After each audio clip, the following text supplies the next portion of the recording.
Today we are taking a look back at the Sony RX10 Mark I. While this camera came out all the way back in 2014, it is still a nice camera to use even 9 years later in 2023. Let me tell you why. First, let's start with the value. You can find them for around 250 euros used, which isn't that much for a camera with all these features. And it also has a built-in lens, so you don't need to buy a lens extra. The build quality of the camera is really nice.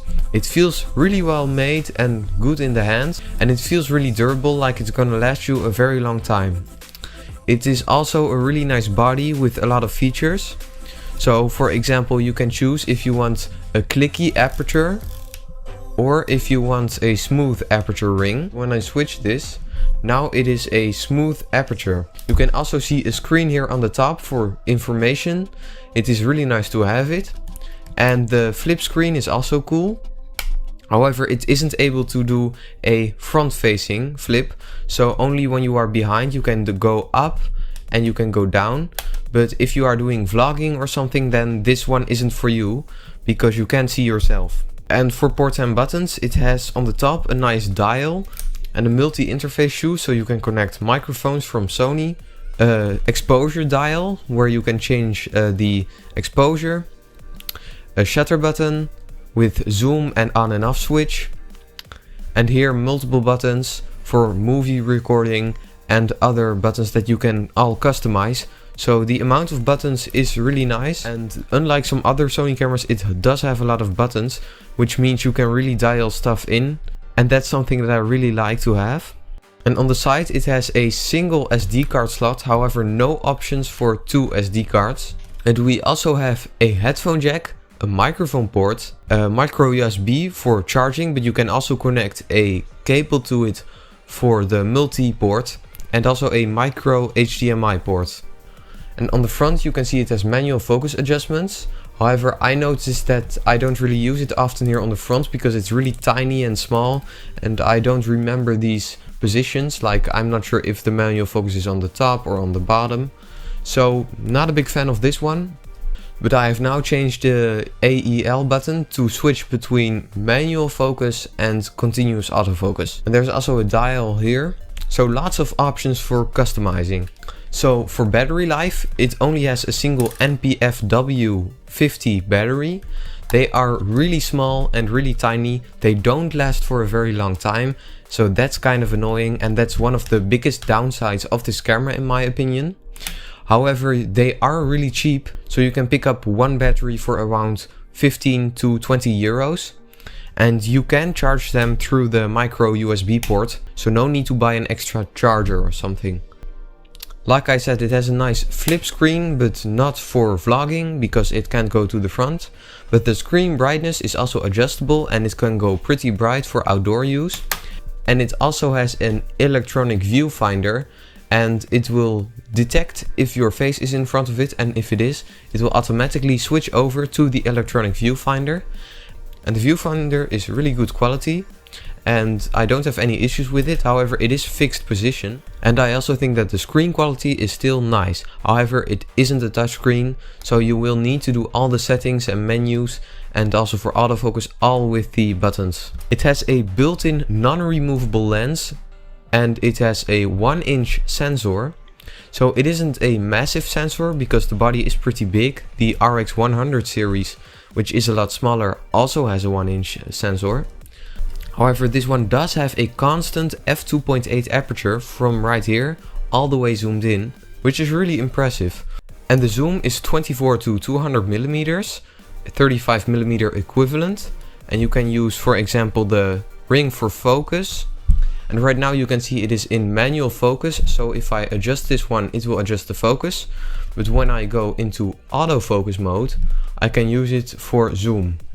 And it also has some markers here on the lens to show you which zoom you are at. And having the 200 millimeters f2.8 is really nice to have. And the filter diameter is 62 millimeters for attaching filters. But it does have a built-in ND filter, which the newer RX10 versions don't have. It is only a single ND filter, but it's still really nice that it has a built-in one, because most cameras don't have it. And the 2.8 sounds awesome, but because of the smaller 1-inch sensor you can get a bit of background separation, but not a ton, so don't expect full frame amount of background separation. I also really like the grip, it feels really well and it doesn't feel like I'm gonna drop the camera, and it's really comfortable in my opinion for a photo camera. And here you can adjust the average exposure if you are in aperture or shutter priority or automatic mode. Sadly, one of the disappointing things of this camera, especially if you are someone that likes to shoot video, is the noise. You can hear that the zoom is really loud, but when you start recording a video, the zoom goes really slow because they don't want you to hear the noise. So when I use it right now, when I start recording, you can notice that the zoom goes really slow and there is no way to get it faster. The minimum focus distance of this camera is also really close, and that is something that I really like. If you are shooting macro, then this camera can do it. If you aren't used to Sony menu system, then it is a little bit of work to know where everything is at. But once you know it, I think it's decent. For slow motion, this thing can go up to 720p at 120 fps, which looks pretty bad. Or you can go up to 1080p at 60 fps, which looks a lot better. And for photo quality, you can see here the images, some of that I took. At the full 200mm you can see they are a bit softer compared to other cameras, but the images can still look really nice. The dynamic range isn't that good compared to phones these days, and the autofocus is pretty fast too. It is definitely not as fast as recent Sony cameras because they are insanely fast, but it can still have some pretty good autofocus in photo mode. However, I did notice in video mode it is a bit slower, still usable but not amazing. And it can shoot up to 20 megapixel photos in RAW or JPEG or both. And the video quality options is MP4 or AVC HD. AVC HD goes up to 28M in 50p. However, they brought a software update all the way going to XAVC-S, which is their much better file format. It is a lot larger, but it's still great to have. And it shoots at 50 megabits per second in 25 fps or 50 in 1080p full HD or 720p 100 fps. However, like I said, the slow motion in 720p isn't great at all. The low light of the camera isn't the strongest point, it isn't amazing, and that's because of the older technology. It's already a pretty old sensor, and even though it does have a 1-inch sensor, the ISO will only look good up to 1600, and smartphone cameras are getting better and better, and they can take better low light pictures at the wide angle than this one, in my opinion. The stabilization is actually pretty good, and even when zooming in all the way at 200mm you can still get a pretty stable shot if you don't have too shaky hands.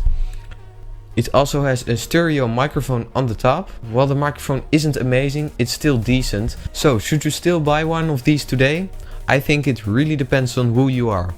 If you like going full manual control and like the large zoom range at a cheap price, this is a pretty good option. Or for example, for video, it has the XAVC-S in HD with the ND filters. However, it doesn't have picture profiles, but the images that you can get out of it are still pretty good. And it isn't 4K, but not everyone needs 4K. But if you want a camera that is good in fully auto mode, has a good dynamic range and good low light, then a smartphone is a better option than this camera. What do you think of this camera? Let me know in the comments down below, and thank you so much for watching.